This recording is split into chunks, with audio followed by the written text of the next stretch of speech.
स्वागत है आपका। आप देख रहे हैं द न्यूज और मैं रानी गुप्ता आपके साथ। इस वक्त की बड़ी खबर सामने आ रही है। आपको बता दें कि केंद्रीय मंत्री रामदास अठावले ने बड़ा दावा किया है महाराष्ट्र में जारी सियासी उलटफेर के बीच। उनका कहना है कि जो महाराष्ट्र में हुआ है वो जल्द ही बिहार की राजनीति में भी देखने को मिलेगा, यानी कि नीतीश कुमार की पार्टी में बड़ी फूट देखने को मिल सकती है, क्योंकि नीतीश के कई सारे एमएलए उनसे नाराज है। इस बीच उन्होंने जयंत चौधरी को लेकर के भी खुलासा किया है। उनका कहना है कि जयंत चौधरी जल्द ही एनडीए का हिस्सा हो सकते हैं, क्योंकि वो अखिलेश यादव से नाराज चल रहे हैं और इसलिए वो 23 जून को विपक्षी दलों की जो मीटिंग हुई थी उसमें भी शामिल नहीं हुए थे। तो वहीं दूसरी ओर असदुद्दीन ओवैसी ने भी ये जो एनसीपी में दरार आई है उसको लेकर के बड़ा तंज कस दिया है विपक्षी पार्टियों पर। आपको बता दें कि असदुद्दीन ओवैसी का कहना है कि अगर आप करें तो ये सही और कोई दूसरा करे तो गलत। दरअसल उन्होंने ये भी कह दिया कि आज एनसीपी के 40 विधायक एनडीए का हिस्सा हो गए तो इस पर सभी बात कर रहे हैं, इसे सब गलत कह रहे हैं, लेकिन जब बिहार में मेरे 4 एमएलए को आप खरीद लेते हैं तो ये कहां से सही था। आपको बता दें कि महाराष्ट्र में रविवार को बड़ा सियासी उलटफेर देखने को मिला।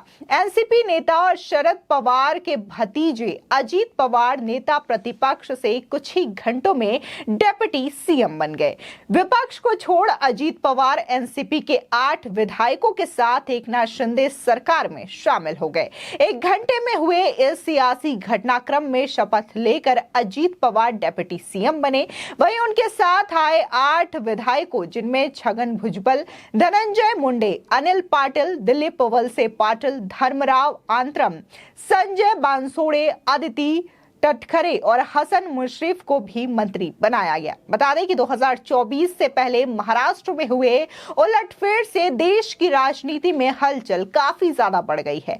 एनडीए गठबंधन में शामिल रिपब्लिकन पार्टी ऑफ इंडिया यानी कि आरपीआई के राष्ट्रीय अध्यक्ष और केंद्रीय राज्य मंत्री रामदास आठवले ने कहा है कि आने वाले समय में यूपी बिहार के कई दलों के नेता बीजेपी में शामिल होंगे। वहीं आरएलडी मुखिया जयंत चौधरी भी बीजेपी के साथ आएंगे, इसीलिए वो विपक्षी दलों की हुई बैठक में भी शामिल नहीं हुए थे। वहीं केंद्रीय मंत्री अठावले ने यह भी कहा कि अजीत पवार को समय से नाराज चल रहे थे, क्योंकि वो चाहते थे कि एनसीपी बीजेपी के साथ गठबंधन करे, लेकिन शरद पवार इसके लिए तैयार नहीं थे। मैं अजीत पवार के फैसले का स्वागत करता हूं, ये बड़ा बदलाव है और एनसीपी और एमवीए के लिए बड़ा झटका है।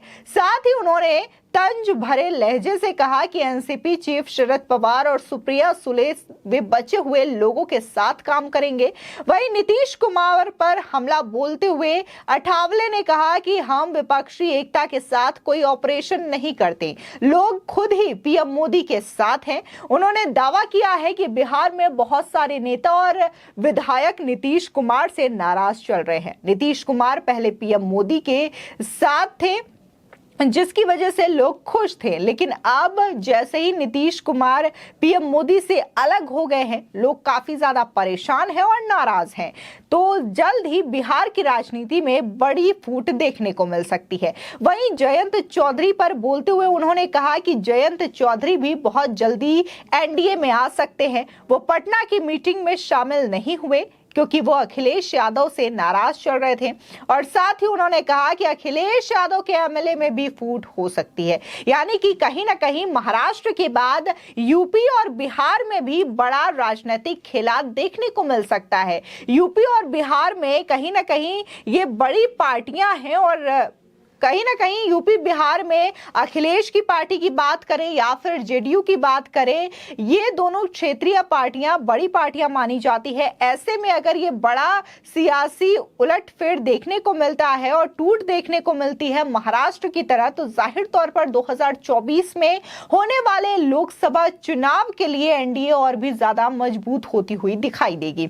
बता दें, वहीं उन्होंने कहा कि अखिलेश यादव के एमएलए में भी फूट हो सकती है, क्योंकि कि उनके चाचा शिवपाल यादव भी कुछ खास खुश अखिलेश यादव से नहीं है और उनके बहुत सारे एमएलए एनडीए के साथ भी आ सकते हैं और भविष्य में ऐसा ही यूपी में हो सकता है। बता दें कि पीएम मोदी की तारीफ करते हुए रामदास अठावले ने कहा कि मोदी विकास पुरुष है, वो सबको साथ लेकर चलते हैं, दलित हो, पिछड़े हो या अल्पसंख्यक, सभी लोग पीएम मोदी का साथ देते हैं, इसलिए पूरे देश में माहौल पैदा हो रहा है। जैसा महाराष्ट्र में हुआ वैसा बाकी के राज्यों में हो सकता है। हमारी एनडीए 2024 तक और भी ज्यादा मजबूत हो सकती है। आपको बता दें, वहीं देखने को मिला कि असदुद्दीन ओवैसी ने भी एनसीपी में हुए इस दरार पर रिएक्शन दिया है और उन्होंने सीधे तौर पर 1 साल पहले का घटनाक्रम याद करते हुए विपक्षी दलों पर तंज कसा है। आपको बता दें कि मीडिया में बात करते हुए असदुद्दीन ओवैसी जो हैं वो ये कहते हैं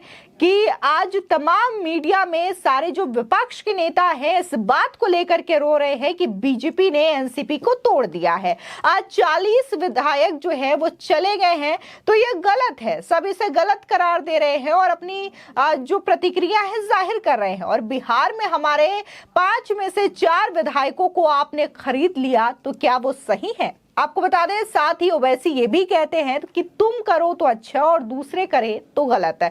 आपको बता दें, दरअसल देखने को मिला था कि साल 2022 में तेजस्वी यादव ने एआईएमआईएम के 5 में से 4 विधायकों को अपने में मिला लिया था, जिसके बाद ओवैसी की पार्टी में फूट देखने को मिली थी। और इसी बात को दोहराते हुए ओवैसी ने कहा कि ये जो विपक्षी पार्टियां आज एनसीपी में आई दरार को लेकर के अपना रिएक्शन दे रहे हैं, तब इन्होंने एआईएमआईएम के विधायकों को खरीदा गया, तब इन्होंने अपनी जुबान क्यों नहीं खोली। आपको बता दें, दरअसल संडे को कहीं ना कहीं ये बड़ा सियासी उलटफेर महाराष्ट्र की राजनीति में देखने को मिला और ये जो उलटफेर है अभी तक ये सिलसिला थमा नहीं है। एक के बाद एक तमाम नेताओं के रिएक्शन यहां पर देखने को मिल रहे हैं, चाहे हम बात संजय राउत की करें, शरद पवार, सुप्रिया सुले, यहां तक कि अब खुद जो तमाम विपक्ष के नेता हैं वो भी इस मामले को लेकर के अपनी बयानबाजी करते हुए नजर आ रहे हैं। इधर एनसीपी ने बागी अजीत पवार और 8 अन्य विधायकों को अयोग्य घोषित करने के लिए विधानसभा अध्यक्ष राहुल नार्वेकर को पत्र भेजा है। साथ ही चुनाव आयोग को एक मेल भी भेजा गया है, जिसमें कहा गया है कि एनसीपी की बैकडोर इस समय पार्टी प्रमुख शरद पवार के हाथों में दे दी जाए। वहीं देखने को मिला था कि जब अजीत पवार ने डेप्यूटी सीएम का शपथ लिया था, तब उन्होंने प्रेस कॉन्फ्रेंस करते हुए ये कहा था कि वो एनसीपी के लीडर के तौर पर ही शिंदे कैबिनेट में शामिल हुए हैं। साथ ही उन्होंने एनसीपी के नाम और चुनाव चिन्ह को भी अपना बताया है और उनका कहना है कि आने वाले समय में वो एनसीपी के नाम और चुनाव चिन्ह से ही जो है इलेक्शन लड़ेंगे। यानी कि कहीं ना कहीं उन्होंने एनसीपी को अपनी ही पार्टी करार दे दिया है। सीधे तौर पर यह शरद पवार के लिए भी बड़ी चुनौती के तौर पर देखा जा रहा है कि उनके 40 विधायकों को तो अजीत पवार लेकर के उड़े ही हैं, साथ ही अब पार्टी के नाम और चुनाव चिन्ह पर भी खतरा मंडरा रहा है। तो वहीं कई लोगों का यह भी कहना है कि अब शरद पवार को अपनी बची खुची पार्टी को संभालना चाहिए। आपको बता दें कि वहीं इस मामले को लेकर के शरद पवार ने भी रिएक्शन दिया था। उनका कहना था कि ऐसी बगावतें मैंने पहले भी देखी है और तब भी मैंने अपनी पार्टी खड़ी की है, इस बार भी मैं अपनी पार्टी खड़ी करूंगा। आपको बता दें कि रामदास अठावले ने इस दौरान यह भी कहा कि एकनाथ शिंदे सीएम पद पर बने रहेंगे। 16 विधायकों के डिस्क्वालीफाई होने का विषय तो आता ही नहीं है। संजय राउत के बयान में कोई तथ्य ही नहीं है। आपको बता दें, दरअसल संजय राउत ने बयान देते हुए कहा है कि अजीत पवार जो है वो सिर्फ डिप्टी सीएम बनने के लिए नहीं गए हैं, बल्कि वो जल्द ही महाराष्ट्र के सीएम बनेंगे। को लेकर के रामदास अठावले ने यह पलटवार किया है। फिलहाल इस खबर को लेकर के आपकी क्या राय है, हमारे कमेंट सेक्शन में जरूर बताएं। आगे की और भी अपडेट के लिए चैनल को सब्सक्राइब करना ना भूलें।